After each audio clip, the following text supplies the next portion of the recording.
The Islam but hate the Muslim. उसने कहा मैं इस्लाम से मोहब्बत करता हूँ मगर मुसलमानों से नफरत करता हूँ। 14 आदमी थे जो बिल्कुल हल्दी के रंग का कपड़ा एक ही में के सब पहने थे। आखिर ये कहां से आया? मैं नहीं कहता, जॉर्ज बर्नार्ड शॉ ने बहुत पहले कहा था, जो बहुत बड़ा लेखक गुजरा है, उसने कहा था इस्लाम इज बेस्ट।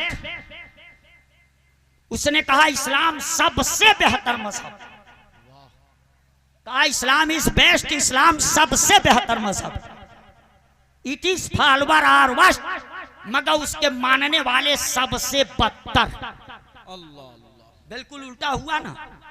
इस्लाम बेहतर है मगर इस्लाम का मानने वाला बुरा है।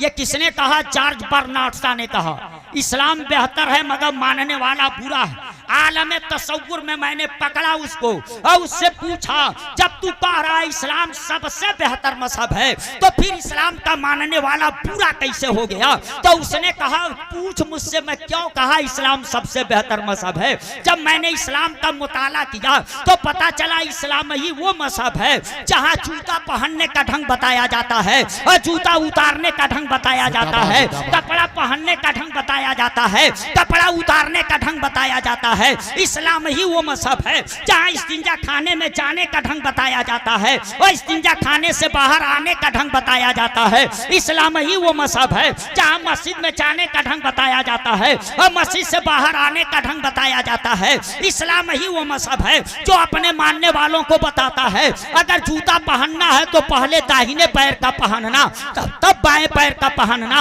अगर उतारना है तो पहले बाएं पैर का उतारना तब दाहिने पैर का उतारना, अगर इस्तिंजा खाने में जा रहे हो तो पहले बायां पांव अंदर रखना और जब निकल रहे हो तो पहले दाहिना पांव बाहर निकालना, अगर मस्जिद में जा रहे हो तो पहले दाहिना पांव अंदर रखना और जब निकल रहे हो तो पहले बायां पांव बाहर निकालना। जब इसे देखा मैं कह रहा था जॉर्ज बर्नार्ड शॉ ने कहा इस्लाम इज बेस्ट, इस्लाम सबसे बेहतर मजहब है। मैं पूछा इस्लाम को बेहतर क्यों कहा? तो उसने कहा जब मैंने देखा तो इस्लाम वो मजहब मिला जो खाने का ढंग बताता, पीने का ढंग बताता, पहनने का ढंग बताता, जिंदगी गुजारने का ढंग बताता। जैसे ही इसे देखा तो मैं बेसाख्ता पुकार उठा इस्लाम इज बेस्ट, इस्लाम सबसे बेहतर मजहब है।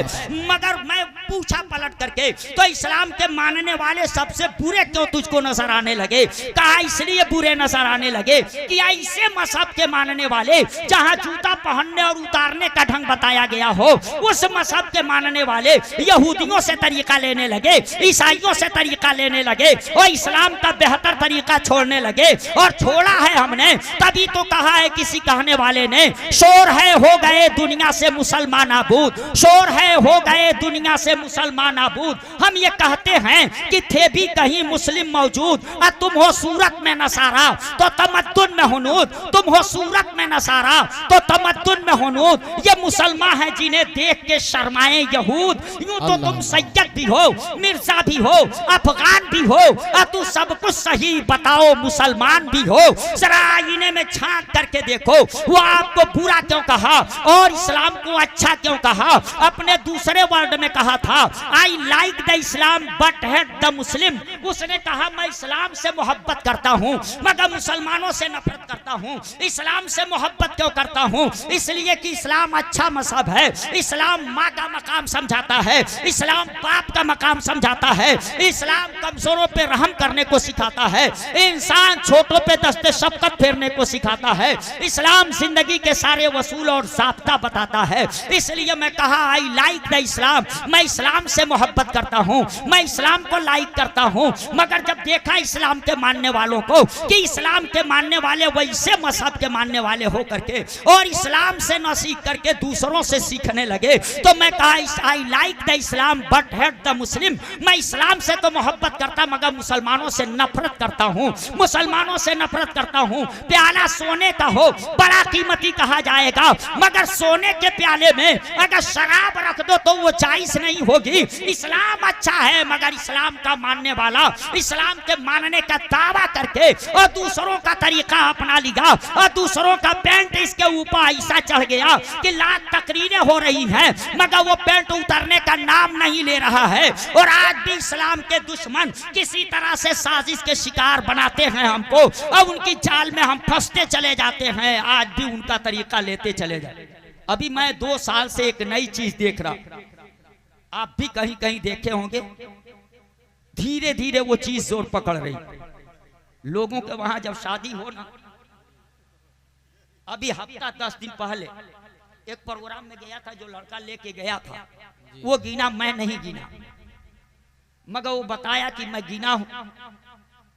तो घर में तो नहीं जानता, मगर जो बच्चे, मर्द, जवान, बूढ़े, इनको गिना तो 14 आदमी थे जो बिल्कुल हल्दी के रंग का कपड़ा एक ही में के सब पहने थे।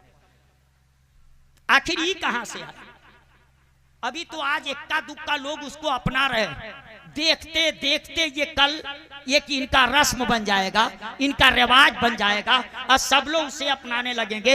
मैं सोचने लगा ये भी किसी साजिश के हम शिकार तो नहीं हो रहे हैं, किसी के साजिश के शिकार तो नहीं हो रहे हैं, और ये गलत तरीका तो हमारे वहां नहीं आ रहा है। ये किसी बहाने हमारे ऊपर अपना पेंट तो चढ़ाने की कोशिश नहीं की जा रही है। तो मुसलमानों ये किससे लिए? और रब ने फरमाया मा आता को मुर रसूलो फखुसू हो, और रसूल जो तुमको दे तुम उसे ले लो। पता चला मदीने के ताजदार इस दुनिया में देने ही के लिए आए, वरना उनको लिबासे बशरी की क्या जरूरत थी। मेरे आका तो फरमाते हैं मैं उस वक्त नबी था जब आदम अलैहिस्सलाम अबुल बशर अभी मिट्टी और पानी के दरमियान थे। मुसलमानों आदम अलैहिस्सलाम से पहले जो नबी था वो लिबासे बशरी में क्यों आया? सिर्फ इसलिए लिबासे बशरी में आया, वो लिबासे बशरी का मोहताज नहीं था, लिबासे बशरी के तो हम मोहताज थे। अगर आका लिबासे बशरी में नहीं आते तो हमें चलने का ढंग कहां से आता, हमें खाने का ढंग कहां से आता, हमें पीने का ढंग कहां से आता, हमें तिजारत का तरीका कहां से आता, हमें लेन देन करने का तरीका कहां से आता।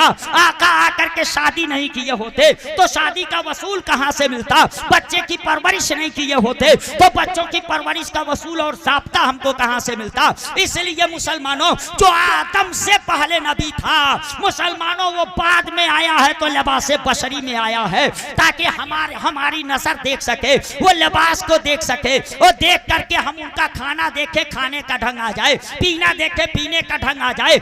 मेरे आका शऊरे जिंदगी देने के लिए आए, मेरे आका आईने बंदगी देने के लिए आए, जो पैगंबर के दिए हुए तरीके से हट करके नमाज पढ़े।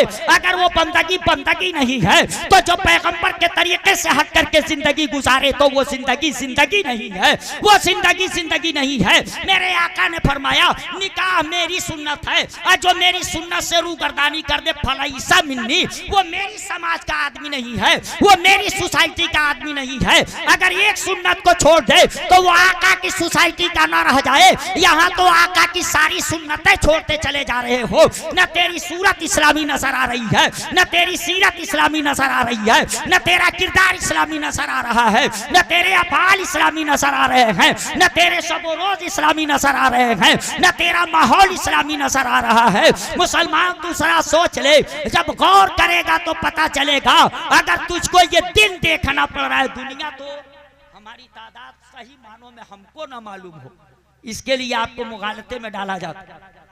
एक अखबार कहेगा ना इनकी तादाद 20 करोड़ है, दूसरा कहेगा 23 करोड़, तीसरा कहेगा 25 करोड़।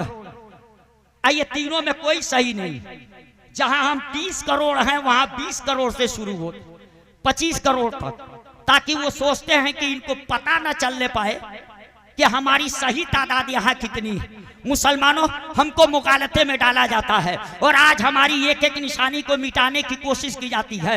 मैं कहता हूँ मिटाने वालों को मिटाने दो। सिर्फ पैगंबर इस्लाम ने जो तुझको दिया है वही सूरत बना ले, वही सीरत बना ले, वही किरदार अपना ले। तू मज़हब की पहचान खुद ही बन जाएगा। जिधर तू जाएगा कोई मार्केट ऐसा नहीं दिखाई देगा जहाँ तेरी अच्छी तादाद नजर न आए। मुसलमानों तू राह करके भी गायब रहता है, पता नहीं चलता कि यहाँ कै % तू है। इसलिए मैं कहूंगा मुसलमानों, होश की दुनिया में आओ। पैगंबर ने जो दिया तुझको उसे ले लो। और दूसरा जुमला, मां नहा तू मनहो फंतहु, जिस चीज से तुमको मना किया तुम उससे पास आ जाओ। हमारी कौम कहती है कि हम गरीब हैं। अरे तू गरीब है कि गरीबी को तूने खरीदने का काम किया है? तू कैसे गरीब रह सकता है? मैं कहूंगा मुसलमानों, 30 करोड़ की तादाद अगर मुसलमानों की है और 30 करोड़ में सिर्फ ये देख लो 15 करोड़ लोग अगर सिर्फ इस लायक हो कि वो फितरा अदा करे, तो एक आदमी का फितरा 50 रुपया अगर निकल रहा था,